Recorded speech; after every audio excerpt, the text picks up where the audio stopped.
I remember one time we was in the Century Club, and you hit me in my back so hard, and I turned around. I was like, "Mother!" I was like, "Hey, what's up, Mike? How you doing, boy?" I love you so much, man. I love every time I see you, man. It's special. Hello, remember that?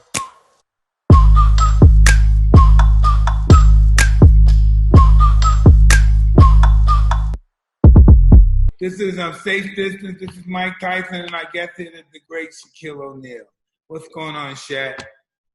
That's a great honor coming from you. I learned a lot from you. I remember the first time I went to one of your fights. You noticed me in the arena. And you invited me to your house, and I remember you had those baby kittens in your house. And that's when I developed my love for white kittens also. Thanks, man. That was just good times, man. And just meeting you, I met a lot of people in my life, just like I'm sure you have. I knew I met a decent person. I knew your family did a great job on raising you. Thank you, brother. I appreciate that. When I first met you. And how's your son doing? The one I always used to see in D.C. every time we He's played a the good guy. He's still in D.C., but I believe he's going to move out here eventually and hang out with me. All right, good, good. Tell him I said hello, brother. I will. He graduated from American University, and I believe he wants to be into the show business, acting or something, so he wants to come out here. Oh, that's awesome. I'm going to tell him that you asked him. Thank you for asking. Yeah. Tell me, man, how are you dealing with the virus? How you deal with being inside consistently? Man, I'm getting to spend a lot of time with my boys. My youngest boy turns 17 on Sunday. I got a 20-year-old and I got a 22-year-old. So even though they're my children, I don't really treat them like children, treat them like young men. So we're having great conversations about life, about money, about trials, about tribulations, about stress, about preparation, about business. And you know how it is when you're working all the time, especially in your career, you're doing this and doing that. Absolutely, you can't you spend miss time. a lot. You miss a lot as a parent. So I'm actually now doing a lot of catch up work with these guys, but their mothers did a wonderful job of raising them, and I'm happy and I'm blessed, and I'm just having the time of my life hanging out with my boys. Tell me this, Shaq. This is what I always, even since I've been a kid in Brooklyn, what does Sharif mean? Because everybody I ever met named Sharif was the cool, control guy that always squashed everything. He was the leader of the community. So what does that mean, Sharif? I'm not sure what it means. I'll have to look it up because you know I have a lot of kids, Mike. So I gotta make it over to look. But you know, when I was coming up, my mother had me out of wedlock, and the family kind of outcasted us. So my mother was walking downtown Newark, and she ran across a brother that had a book of names. And in the book of names, she picked my name. It says Shaquille. It means little one, and my middle name Rashawn means warrior. So my mom was like, no matter what happens, you're going to be my little warrior. So my name was an Arabic Muslim name. So I want to give all my kids Arabic Muslim names that mean something. So I have a Tahira, Amira, Miara, Sharif, Shakir, and I have a Miles. That's really awesome. That's really amazing, brother. So what have you been doing? Do you have a basketball coach? Do you play a lot of horse? Do you shoot ball? Yeah, I have another thing that inspired me also came from you. When I went to that lovely castle you had, I said to myself, you know, when I get big time, I want to get something this size. So I'm blessed to have a full court gym in the house. So, you know, we play with the kids all the time. I actually tried to play with the kids last week. It's gone, Mike. I thought I still had it. Man, I ran up and down the court a couple of times. The next day, bro, I couldn't move for 3 days straight. So I actually had to go in my closet and get some of my own product, that Icy Hot. I can dig it, but listen, man, that's just because you haven't did it. If you continue to do it consistently, you'd be back to new. Just like me, I haven't boxed or hit the bag for 15 years. I did it for 3 days so far, and I feel incredible. And you know what else I had done? I had what's that stuff I had done? I had stem cell research therapy. You know what that is? Okay. Yeah, I've actually heard of it, but I haven't done it. Yeah, I've done that, and this is pretty wild. I feel like a different person, but I can't comprehend why I feel this way. Okay, got it. Yeah, it's really wild what scientists can do. Yeah, I feel you. When do you think this is going to be over? You know, watching the news and listening to all the people I keep hearing, I'm actually kind of scared because remember, stay in the house for 14 days and then we're pulling it back to April 30th. Now I'm here May 30th. I saw a thing yesterday that said a Harvard scientist said that we're going to have to practice social distancing till 2022. Yeah, I I'm heard actually that kind of as well. scared. Yeah, I'm actually kind of scared and kind of nervous. I'm just hoping and praying that somebody comes up with something that we can get back to living our lives. Because the saddest thing about this, of course, you know, it's sad when a person loses their lives, but 16 million people have lost their job. That's sad. I mean, I haven't. And in a way, that's worse than dying. Yes, yeah, and I I'm not haven't. trying to be funny, but in a way, that's worse than dying. When you're dead, Yes, you don't have no more issues. When you have no money, you're suffering. You can't work, you have no yeah, food, you have children, you're suffering. yeah. One of my neighbors worked for Disney for 30 years, and he was just let go. I look at him every day, and he's just, you know, he's really sad. You know, he's really down. So, you know, hopefully when this all gets back, you know, these people can, you know, get their lives back together. Because you know, I really, you know, feel for people like that because they're really the hardest working people in America. You Yes, know, guys that.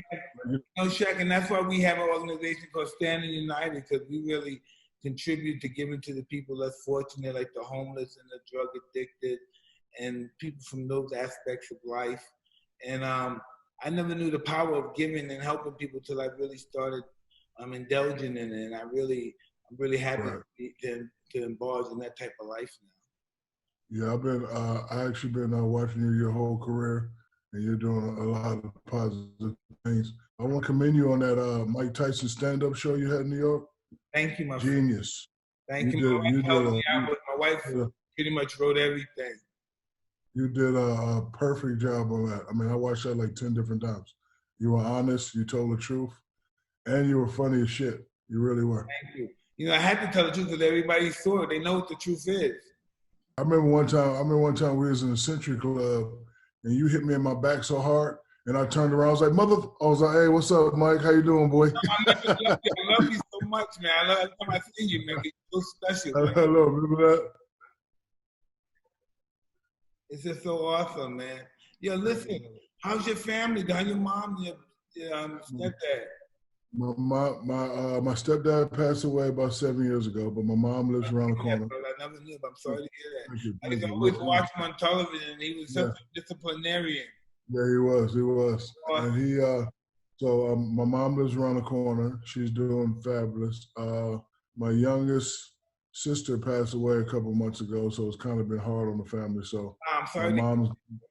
Thank you. hear that. So you know, my mom's gonna move closer to me. You know, it was a tough year losing my sister, losing my boy Kobe. Now this stuff going on, but you know, I still got my mama, I still got my number one lady, so she's gonna be moving close to me, so I can see her a lot. Because you know how it is when you're working a lot, you don't really get to see family. I said to myself, you know what, family is more important. I got to see them more. So she's agreed to move right around the corner for me in Atlanta, Georgia. Yeah, I understand. Since just from my sport experience of 53 years, I just really realized that life prepares you for everything. Life even prepares us for death. You It know, does. don't panic and freak out. You know, and live our life in a dignitized manner. You know, life prepares us for everything. Yep. There's not going to be any more NBA for a minute, huh? You know, I'm hearing that I'm hearing that they're thinking about playing at an undisclosed location. That's one option. The other option I'm hearing is they're trying to play without fans. I'm not sure, but Adam Silver's done a great job of protecting the safety of the players and the people. You know, my advice, if it ain't safe, I think we should just, you know, wait till, you know, it's 100% safe I because, agree uh, 100%. 100%. because you Life know, is precious. So tell me like about what about Sharif going to LSU, man? How do you feel about that? I'm actually proud of him. Uh, you know, one of the conversations I've had with him, I said, my son, you had a lot of setbacks, but setbacks only make you stronger. So Exactly. you went to UCLA, you found out you had the heart problem, you had to sit out a year for that. You get back, you work your ass and get back. Your coach doesn't, you know who you are. He doesn't play you, so now you transfer, go to another school. So we've been working really, really hard to get back on track. I always teach them that pressure is where you don't know where your next meal is coming from. I've stressed to him many times, you don't have to be Shaq O'Neal. It's only one Shaq O'Neal. You have to be Sharif O'Neal.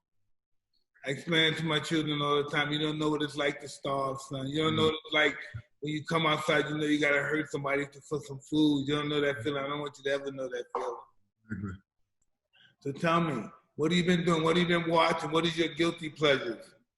My guilty pleasure is a show called Blacklist, Raymond Redding. This is season 6. I've been waiting for that for a couple of years, so I binge watch it. I don't know who's that guy? What movie that guy used to play in before? The redhead guy, right? 30 Rock.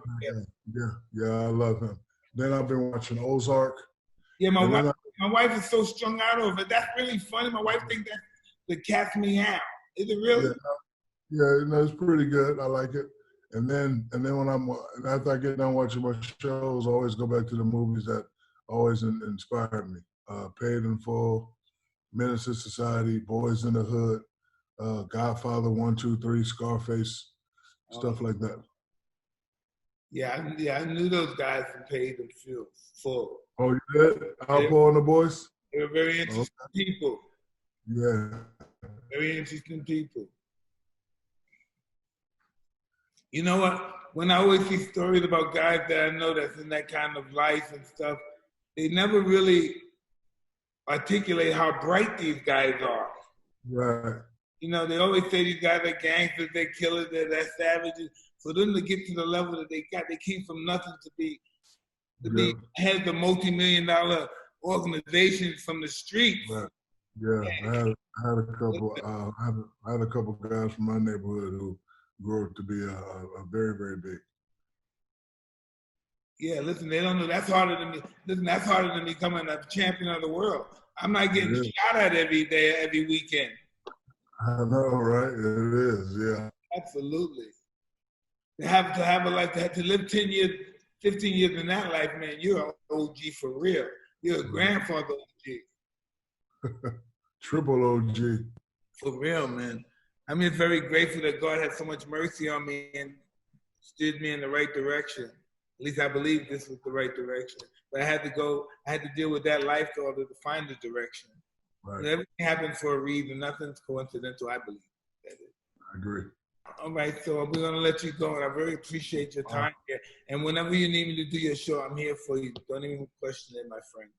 No problem, brother. Tell your family, your lovely wife, your lovely kids, I'll say hello, and I'll see you soon, inshallah, brother. Inshallah. Right. Thank you, brother. Love.